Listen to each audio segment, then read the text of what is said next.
ምን መሰክርላችሁ ሐዋርያት ያዩትን የሰሙትን የዳሰሱትን መረጃና ማስረጃ አድርገን ሲሆን ሙስሊም ወገኖቻችን ደግሞ ለኛ የምትመሰክሩት አይደለም ያየውን አይደለም የዳሰሰውን ማን እንደተገለጠለት እንኳን ማያቅ አንድ ግለሰብ ይዞ የመጣውን ንግግር ነው።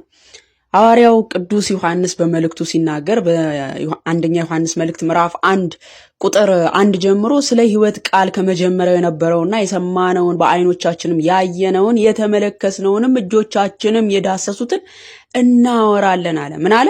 ስለ ሕይወት ቃል ከመጀመሪያው የነበረውና የሰማነውን በአይኖቻችንም ያየነውን የተመለከትነውን እጆቻችንም የዳሰሱትን እናወራለን። ሕይወትም ተገለጠ አይተንማል እንመሰክራለን።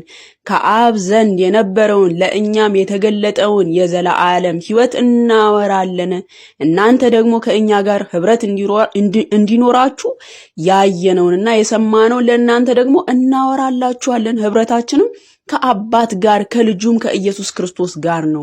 ደስታችሁም እንዲፈጸም ይህን እንጽፍላችኋለን። ከእርሱም የሰማናትን ለእናንተም የምናወራት መልእክት አሉ።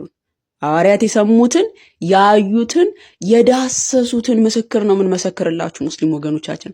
እናንተ የምትመሰክሩልን አይደለም ሌላ የተገለጠለትን አካል እንኳን የማያቅ አንድ ግለሰብ ያወራውን ወሬ ነው የምትመሰክሩልን። እኛስ ሐዋርያት የዳሰሱትን ያዩትን የክርስቶስ ኢየሱስን ሞትና ትንሣኤ ያዩትን በደርቤን ልስተራን ዞረን በቤርያ ሰላሙን አወጅን ብለን ሃሌሉያ ስደት ሲከተለን በሃይማኖት ጸንተን የገባንን እውነት ለዓለም አዳረስን።